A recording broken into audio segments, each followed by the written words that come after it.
feedback is a gift. And when you don't give someone feedback, you are unconsciously manipulating their growth and development. And I mean, then what are we doing? This is the L3 Leadership Podcast, episode number 228.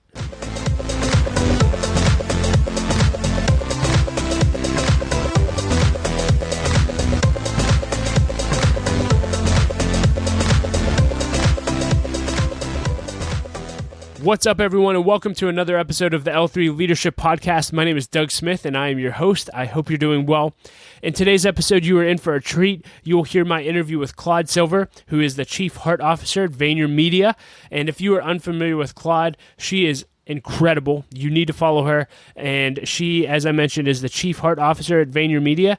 And in that position, she oversees anything and everything that has to do with people, including, but not limited to, talent management, employee experience and retention, learning and development, coaching, culture, internal communications, and recruitment for over 800 employees. We talk about what she does day to day. We talk about why every organization needs a chief heart officer. We talk about how she stays in touch and knows every one of her 800 plus employees and what they love and their families. We also talk a lot about leadership growth and development, her view on leadership development within VaynerMedia. We talk a lot about providing feedback and training leaders to give feedback, a lot of interesting content there, and so much more. And we also take her through the lightning round, which is always a blast. And so I just absolutely loved this time with Claude. I know you will too. And so I highly encourage you, after you listen to the interview, to connect with her on social media and follow her. She also has a podcast that I recommend checking out as well. Just a quick announcement before we dive into the interview. We do have a date for our second annual L3 one-day conference that's going to be happening on Friday, March 13th, 2020, here in Pittsburgh, Pennsylvania. And we took all the feedback we received from our first year conference and are making a ton of changes. And we are committed to making this year's conference 10 times better. So save the date, mark it on your calendar. Friday, March 13th, Pittsburgh, Pennsylvania, L3 One Day 2.0. We are so excited. It's going to be a great day, and look for more info on that coming up in the near future. So with that being said, let's dive right into the interview, and I will be back at the end with a few announcements. Hey, Claude, thank you so much for being willing to do this interview. And you are the Chief Heart Officer at VaynerMedia, and Gary has actually said that this is the most important position in the organization. And so for those listening, I'm just curious, could you just provide a little context for what a Chief Heart Officer is, and maybe how it's a little different than a head of HR? Yeah, absolutely. And thanks for having me. Yeah. So we originally set this position up to scale Gary, and because he is a very people-focused, positive leader, he saw the same in me, and that we both lead with empathy and lead with a servant leader mindset. And we decided that we would put this together and not have it be head of HR, but we would have it be overseeing all of the people and the heartbeats, human beings, that are in the company. And if you think about it, the heart is our central nervous system. It's what keeps us going.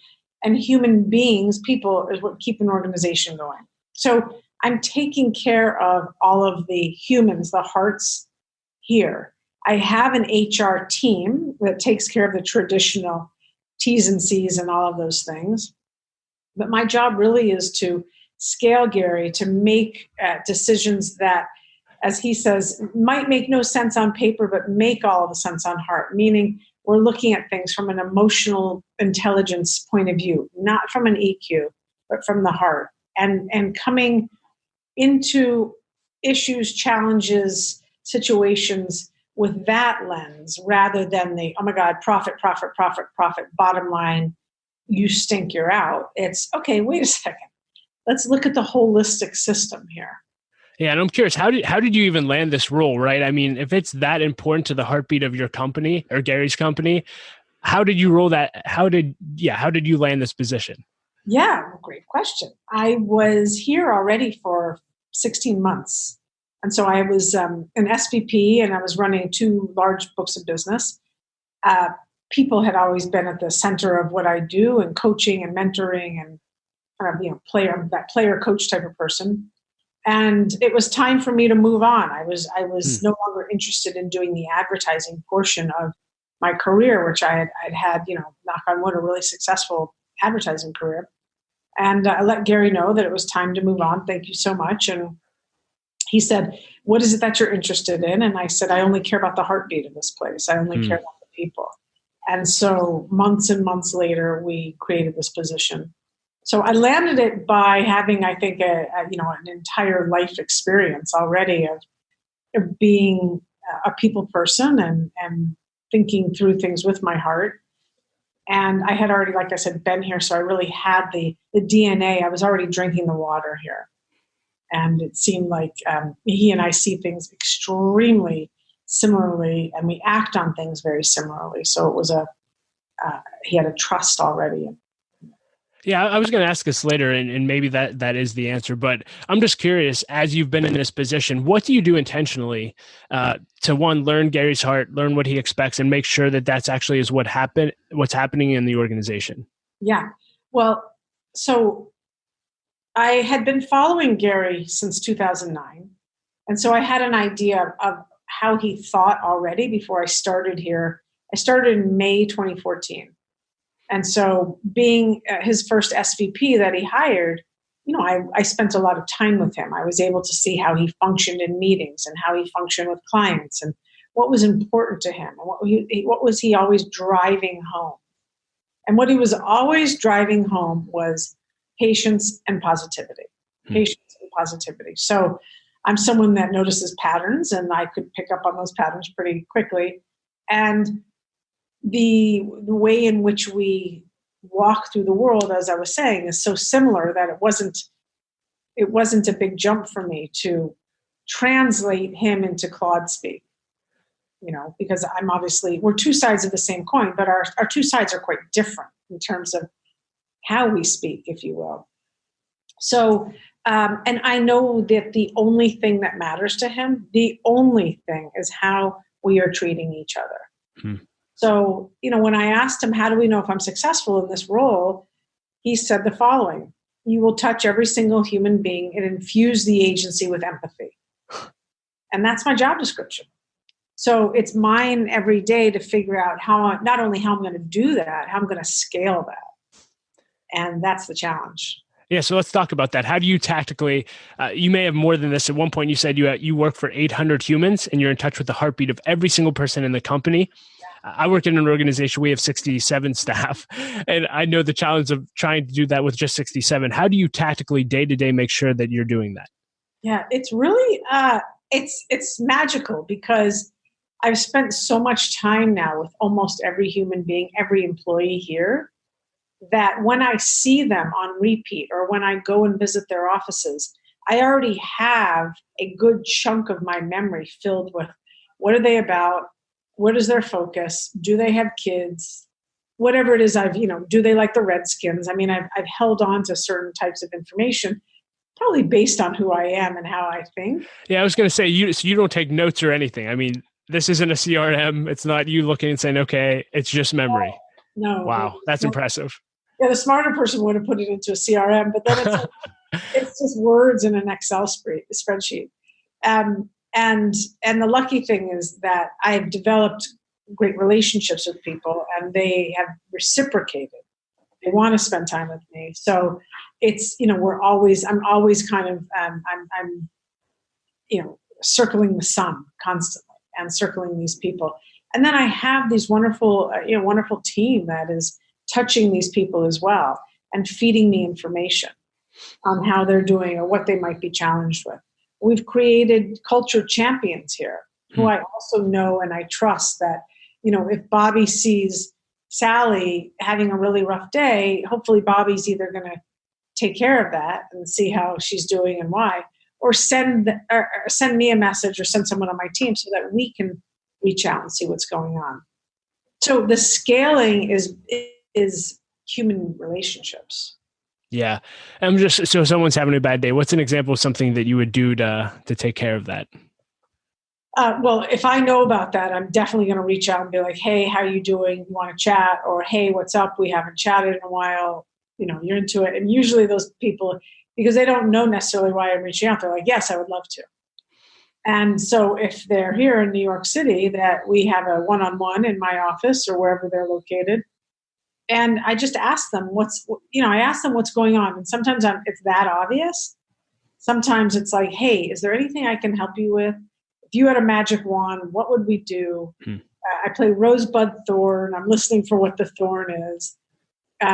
Figuring out like if they're frustrated with their manager, or are they frustrated because their limiting beliefs have roared their ugly head and they feel really insecure, So it's a lot of asking the question, listening to what people say, and then finding solutions together. Yeah, I'm curious how you deal with the tougher issues in leadership. Maybe it's company gossip, maybe it's conflict, performance issues. It sounds like a lot of your job is, the heart side of things, but how do you deal with the difficult things that also include the heart? I'm just curious how you work through those. By the way, I deal with it all. Like the heart, just because it's CHO, right, doesn't mean it's sappy. Right. I mean, the heart is in our bodies, and our bodies go through all kinds of aches and pains. So I'm dealing with whether or not you have a migraine or whether or not you just pumped iron and you feel really rad, So it is the whole kit and caboodle here. And I mean, I've got, more issues and people issues than ever before because we're large now. So whether or not it is, it's really super hot in New York, and we need to adhere to a certain dress code. That's an issue because someone is really offended by whatever, short shorts or body hair or whatever. I mean, these are real human issues. Whether or not it's that we need to do more unconscious bias training and recognize that there are people here with different beliefs, different religious beliefs, and how do you attend to that? How do you train your managers to know how to be empathetic and kind around that, and not say, well, I don't have your beliefs, so no, you have to come in for work or whatever. So it's all, it's so human here. It's so life on life's terms is what I say. And then there's also the other things, which is like, I got a really poor review and I disagree with it. Or I got a poor review and I found out that the 3 people I work with weren't asked to feed in on that. Or you only gave me X% raise and I think I'm worth so forth and so on. And my buddy got that raise. Why didn't I get that raise? How do you do, I'm just curious, how often do you do reviews and how are those done? Well, we do biannual reviews right now. Okay. And they're on a 6-month cycle, depending on where you fall. But we've moved to radical candor feedback, where it's a much more frequent feedback. You don't have to wait 6 months and you don't have to wait 3 months.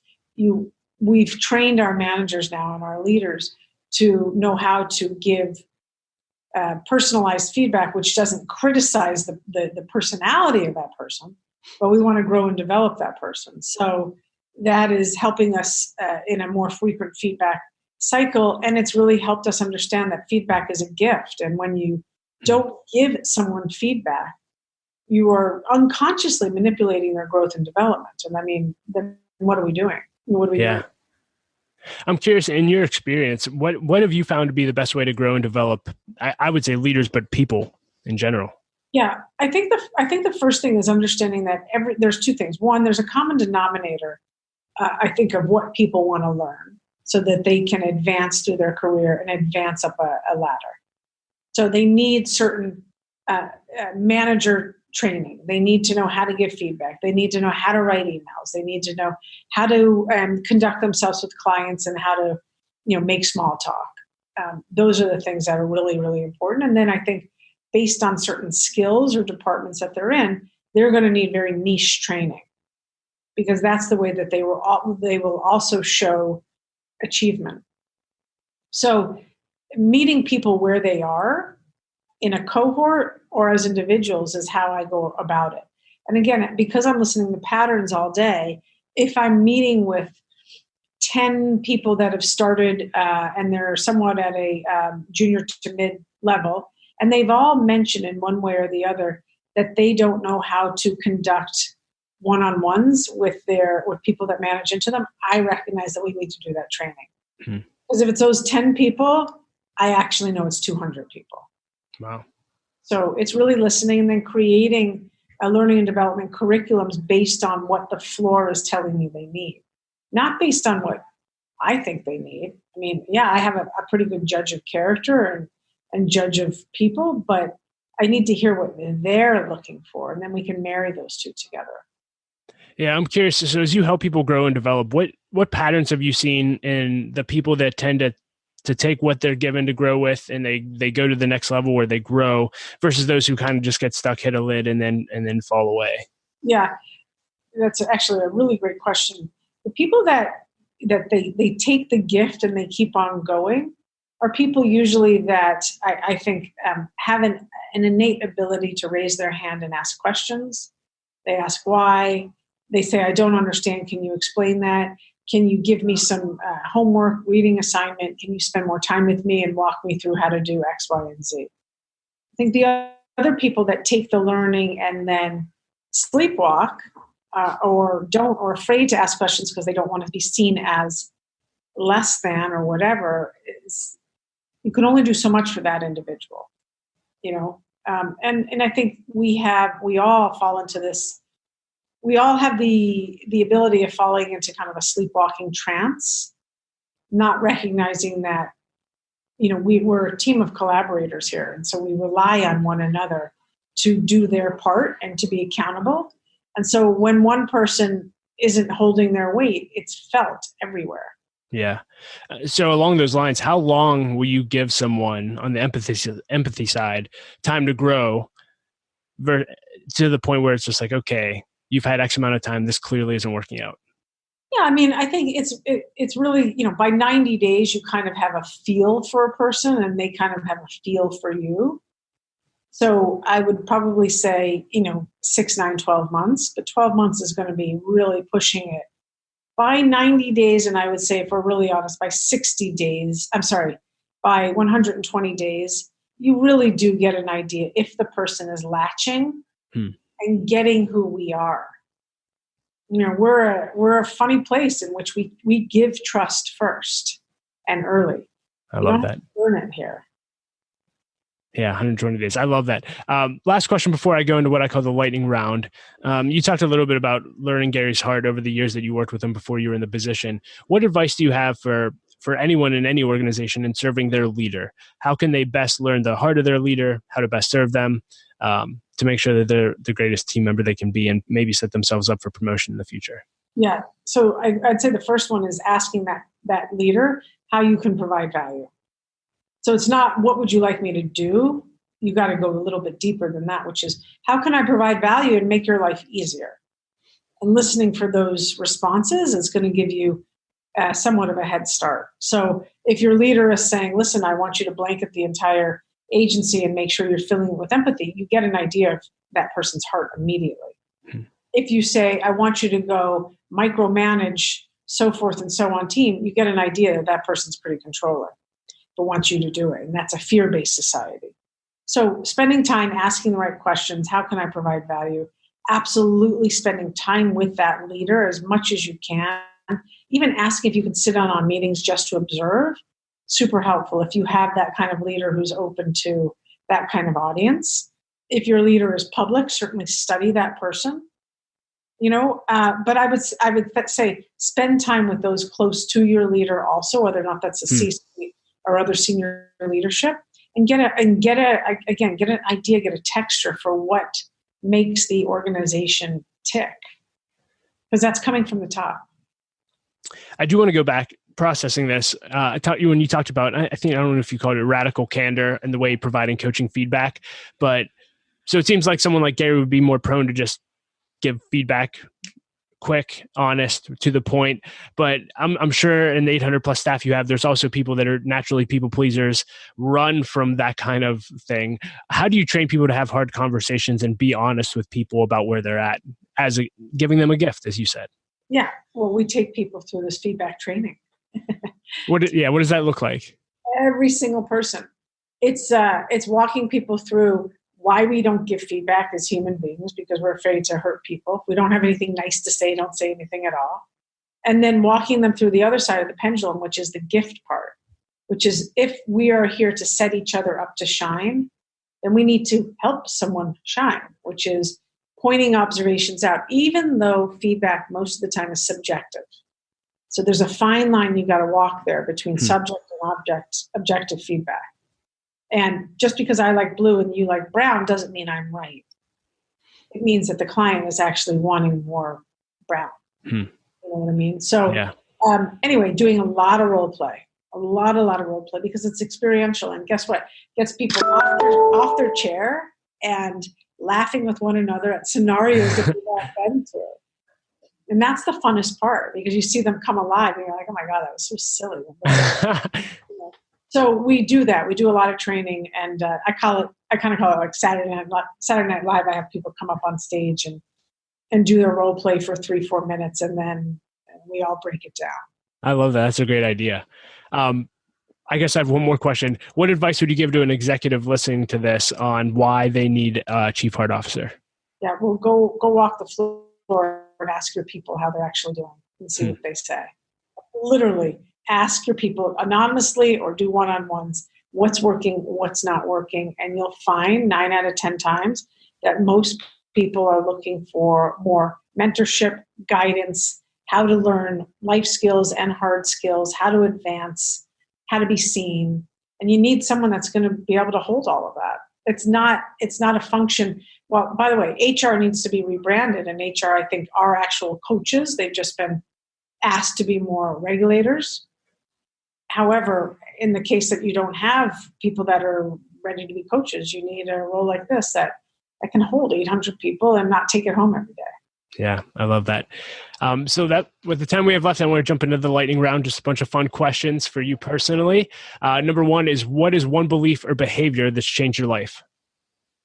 One belief or behavior. A long time ago when I learned there are 2 emotions, love and fear. Which one do you want to be in?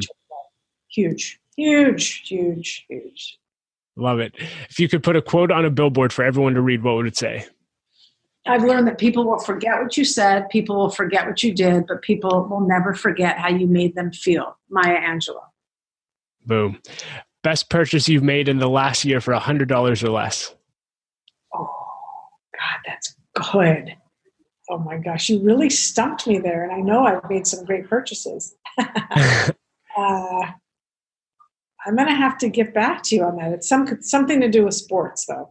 Okay. The most popular answer is Airbuds or Apple AirPods. Oh, yeah. Even though they're over $100. Mine were over I think mine were $150, but yeah, it might have been, what do you call it? Spin shoes. Okay. There we go. Top 2 books you find yourself giving away most often? You Are a Badass by Jen Cisnero and Braving the Wilderness by Brene Brown. So good. Both on my bookshelf. Top 2 podcasts you'd recommend? Well, I mean, I have to say Gary, right? But no, I would really say I'm super into Armchair Expert, Dax Shepard, and Tara Brach, who's a Buddhist psychologist. Okay. I will include those in the show notes and check them out. I love this question. What do you wish people knew about your journey that they may not know? That I fell on my face 25,000 times, and I got up 25,00001. So this is another one of my questions. Out of those 25,000 times you fell on your face, do you have a favorite one that maybe you learned the most valuable lesson from? Yeah, not to judge a book by its cover. I mean, really, just not to judge a book. Don't think what I'm seeing is everything at face value. Go deeper. What are you dreaming about right now? Hanging out with my 9-month-old. Oh, that's awesome. Yeah, and actually I'm wakeboarding this weekend. Oh, nice. Very cool. I have a 3-year-old and a 1-year-old, so it's the best. Same thing. Yeah. What's your greatest challenge right now? My greatest challenge will always be scaling. Scaling, making sure that we're reaching every single person. When you get with leaders, is there a favorite question? If you had one question to ask a leader when you meet with them, what would you ask them? Well, we've already covered how can I bring you value? That's for sure. What's keeping you up at night is definitely one that I ask. That's so good. What's keeping you up at night? Yeah, what's keeping me up at night? Yeah. What's keeping me up at night is probably knowing that we're going into review season again, and how much work that's going to put on the team, and some of the swirl that we'll encounter there. This is probably a softball, but what's the most valuable investment of your time and money right now? The fact that I live very close to home. And I can leave and see my daughter before she goes to bed. Do you have anything left on your bucket list? And if so, what are a few of those things? Oh my gosh. I want to climb Kilimanjaro. Nice. Me too. Yeah, nice. That's huge for me. I want to meet Brene Brown and Oprah. And if I could meet the Dalai Lama, I would just die, and that would be it. Those are big ones. Those are really, really huge. And I'd love to do a TED Talk. Nice. I'm sure you will. No doubt. Do you have any unusual habits that enable you to be successful? Unusual habits that enable me to be successful? Yeah. Yeah. I use a whiteboard quite a bit to write things down. I'm really visual, and that helps. I think it really helps other people. So, but it's not unusual. I just have that. I drink a heck of a lot of water throughout the day. A lot of water. I listen to the same song on repeat quite a bit, especially before I go on stage. I do jumping jacks before I go on stage. Little Tony Robbins. Do you have a trampoline? No, I don't. No, but jumping jacks is more befitting to my personality, probably. I love that. If you can go back and have coffee with your 20-year-old self, what would you tell her? I mean, I wish I could curse right now. Dude, it gets better. Believe in yourself. Take up space. Take up space. Be big. Be big in the room. Say more about that. Don't be caught by, I would tell her, listen, you may think you're stupid. You're not. You may think you're going to be the dumbest person in the room. You're not. There is no dumb person in the room. You may think that because you're dyslexic, you're going to be confused your entire life. You won't be.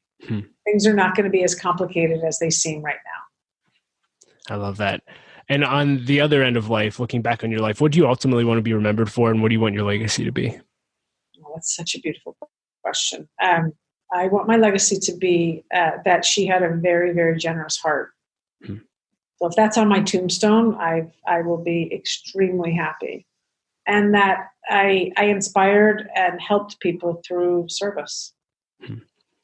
Anything else you want to leave leaders with today? Yes, please, leaders, go out and ask your people questions. Don't be afraid of what they say, and be as transparent as you possibly can with your responses. Well, Claude, thank you so much for adding value to me and everyone that will listen to this. Thank you for the work that you do. You're an inspiration, and I have no doubt that will be your legacy. I appreciate it. Thanks, Doug. Thank you so much for listening to my interview with Claude Silver. I hope that you enjoyed it. You can find ways to connect with Claude and links to everything that we discussed in the show notes at l3leadership.org/episode 228. As always, if you want to stay up to date with what we're doing here at L3 Leadership, you can simply sign up for our email list at l3leadership.org, and you will actually get a free copy of my ebook, Making the Most of Mentoring, which is my step-by-step process for how I build relationships with mentors, what questions I ask them. I think it'll add a ton of value to your life, so make sure you get a copy of that. And I want to thank our two sponsors. First, Alex Toulandon. He is a full-time realtor with Keller Williams Realty. And if you're looking to buy or sell a house in the Pittsburgh market, Alex is your guy. He's a member and a supporter of L3 Leadership, and he'd love an opportunity to connect with you. You can learn more and connect with Alex at pittsburghpropertyshowcase.com. I also want to thank our other sponsor, Henny Jewelers. They're a jeweler owned by my friend and mentor, John Henny. My wife, Laura, and I got our engagement and wedding rings through Henny Jewelers, and we just think they're an incredible organization. Not only do they have great jewelry, but they also invest in people. In fact, they give every engaged couple a book to help them prepare for marriage, and we just love that. So if you're in need of a good jeweler, check out hennyjewelers.com. As always, thank you so much for being a listener to the podcast. We don't take one of you for granted. If you haven't already, please subscribe and share this on social media. Leave a rating and review. It makes a difference. It helps us grow our audience. So thanks in advance for that. And as always, I like to end with a quote. And I've quoted this before on the podcast, but I just love this quote, and I thought it was fitting given Claude's role. But Gerald Brooks said, "Leadership is losing the right to think about yourself." leadership is losing the right to think about yourself, how true that is. And as a leader, you have to, especially if you're going to lead and influence 800 plus employees. Forget about yourself. Thanks for listening and being a part of L3 Leadership. Laura and I appreciate you so much, and we will talk to you next episode.